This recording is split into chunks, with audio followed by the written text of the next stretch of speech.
जय हिंद। मैं सैनिक ब्रजेश सिंह राठौर।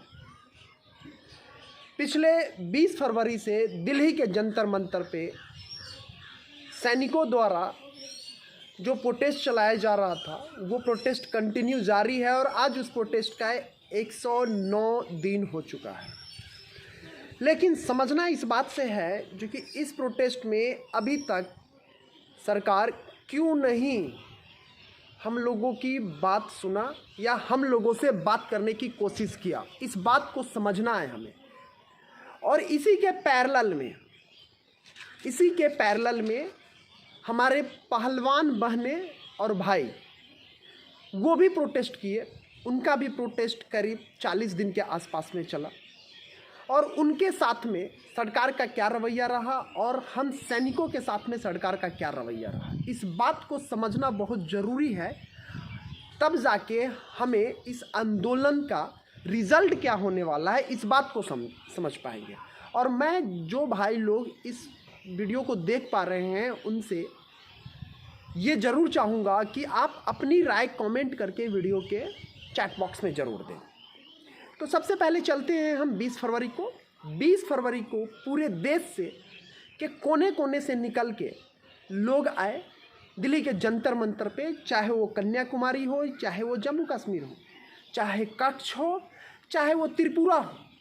मतलब कि देश के कोने कोने से लोग आए और लोगों ने बहुत ज़ोरदार तरीके से सरकार के अगेंस्ट में अपनी बात, सरकार के सामने अपनी बात, 1 रैंक 1 पेंशन्स 1 और 2 में जो कमी पाया गया है उस बात को रखने की कोशिश किया गया। लेकिन इस आंदोलन में आज तक सरकार हमारी बात क्यों नहीं मानी। और वही दूसरी तरफ आप देखिए तो हमारी पहलवान भाइयों और बहनों का जो सरकार जो है सो आज होम मिनिस्टर भी उनसे बात किया और खेल मंत्री भी उनसे बात किया। तो ऐसी क्या लॉजिक है कि उनके साथ में सरकार वार्तालाप करने के लिए इतना जल्दी 40 दिन के अंदर में ही तैयार हो गए और दूसरी तरफ 109 दिन होने के बावजूद भी आज सरकार की कान पे जू भी नहीं रेंगा।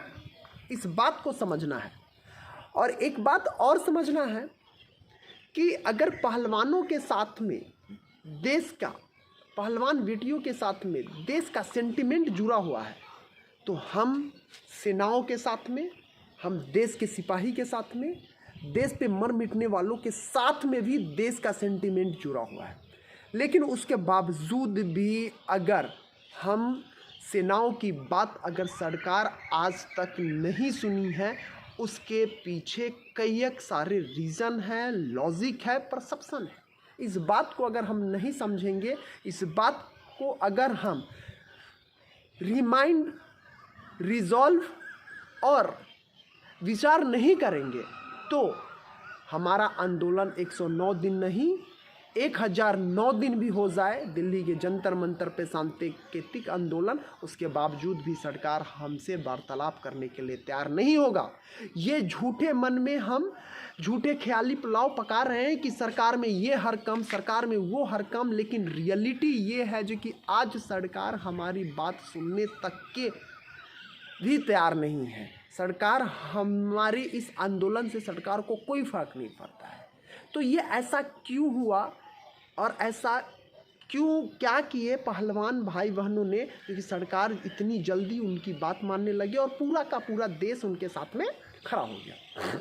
सबसे पहली गलती मुझे आज भी याद है कि जहाँ पे पहलवान भाई ने जब और बहनों ने जब जंतर मंतर पे आया था इवनिंग में, I can't say very surely जी कौन सा डेट था, लेकिन मैं जंतर मंतर पे ही था और वहाँ पे हमारे भाई छोटा सा सोशल मीडिया के D724 चैनल वालों ने पूछा और कुछ बातें कर रहे थे। तो मैं भी वहाँ पे खड़ा था जब उनका इंटरव्यू ले रहे थे, तो मैंने भी उनसे सवाल किया जो कि क्या आप अपने आंदोलन में पॉलिटिकली पार्टी अगर आपका सपोर्ट करे तो क्या आप सपोर्ट लेने के लिए तैयार हैं।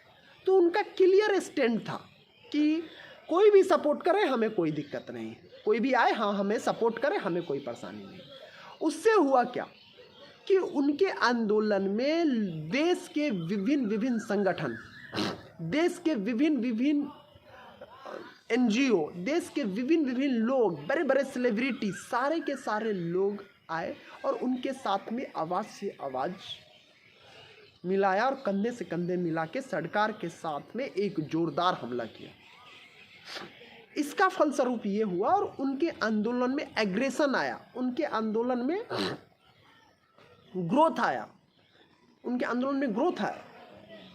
उसका उल्टा हम लोगों से क्या, जहाँ तक मेरी मानना है, मैं ये नहीं कहता हूँ कि जितने लोग आंदोलन आज भी जंतर मंतर पे बैठे हुए हैं, चाहे वो सबका सैनिक संघर्ष कमेटी हो, चाहे हमारे जो न्यू फेडरेशंस बने हैं उनके अध्यक्ष हो, चाहे उनके मेंबर हो, उनका ये मानना है, ये मेरा पर्सनल विचार है, ये मेरा पर्सनल विचार है। जहाँ तक मैं समझ पा रहा हूँ, जहाँ तक मुझे समझ में आ रहा है, जहाँ तक मैं सरकार को समझ पा रहा हूँ, इस बात से ये बात ये करती है कि हम लोगों ने ये कोशिश किया कि नहीं, हम अपने आंदोलन में किसी भी पॉलिटिकली पार्टी को एंट्री नहीं होने देंगे, किसी भी ऑर्गेनाइजेशन को एंट्री नहीं होने देंगे। इवन हमने ये भी कहा है कि हमारे फौजी समाज के लोग अगर कोई पॉलिटिकली पार्टी में इन्वॉल्व है तो उसे भी हमने एंट्री नहीं होने दिया, उसे भी हमने एंट्री नहीं होने दिया।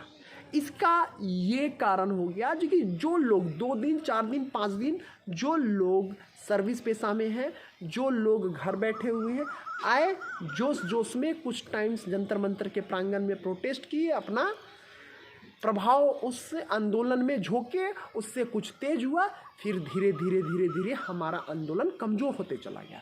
इसी बीच में जैसे होते आ रहा है, वर्षों से होते आ रहा है, इसी बीच में कुछ लोग हमारे ही भाई हमारे इस आंदोलन को कमज़ोर करने की कोशिश किया। कुछ लोग ये कोशिश किया जी कि इस आंदोलन का सारा क्रेडिट मैं ही लेके चले जाऊंगा।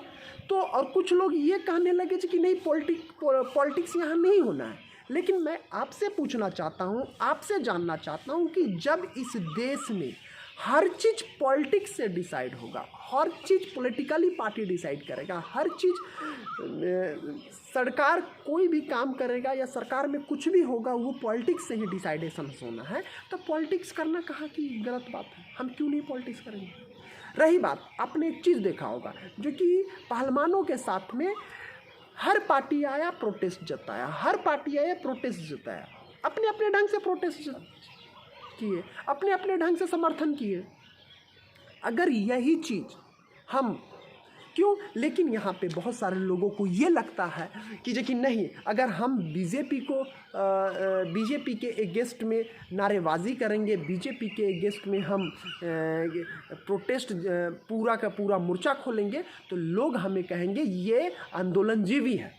लेकिन ये शुरू से ही होते आ रहा है, चाहे वो किसान आंदोलन हो, चाहे कोई भी आंदोलन, जब भी आप प्रोटेस्ट करना स्टार्टअप करते हैं किसी सरकार के अगेंस्ट में, तो सरकार को लगता है कि मेरी छवि खराब हो रही है, मेरी छवि बर्बाद किया जा रहा है और जो मैंने किया है वही सही है, वही सही है।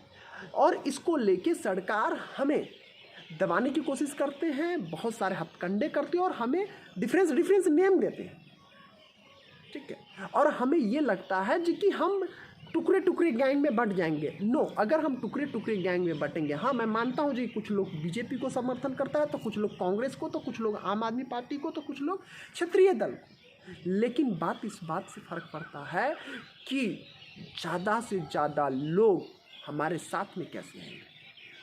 बात इस बात पे आकर अटक जाती है जी, कुछ लोग अगर बीजेपी का विरोधी है तो कुछ लोग ही तो विरोधी है। लेकिन जो लोग हमारे साथ में जुड़ेंगे, जिससे हमारी ताकत बढ़ेगा और सरकार को लगेगा जी कि नहीं, हमारी वोट बैंक खराब होने वाला है, हमारा वोट बैंक बिगड़ जाएगा, हमारी सरकार की छवि खराब हो रही है, तो सरकार हमारी बात ज़रूर मानती और सरकार हमें सुनने की कोशिश ज़रूर करता। तो ये जहाँ तक मैं समझ पा रहा हूँ जी कि ये एक सबसे बड़ा रीज़न है। और भी बहुत कई सारे रीज़न हैं, और भी बहुत सारे। हम लोग खुद में अपने आप से ही कमियां निकालने लगे जी कि ये डिमांड नहीं होना चाहिए, वो डिमांड नहीं होना चाहिए। आपने देखा पहलवानों ने ऑब्जेक्शंस किया, सरकार बैठी बात की। जब सरकार हमारे साथ में बैठने के लिए तैयार होगा तभी तो जाके हम बोलेंगे जी कि नहीं ये डिमांड होना चाहिए। जब हमें सरकार बुलाएगी जी कि हाँ आइए हमसे बात करिए, अब देश के विभिन्न जानकार लोग हैं वो आइए और देखिए जी कि क्या क्या चीज़ कमी है, वो कमी जाके रखिए।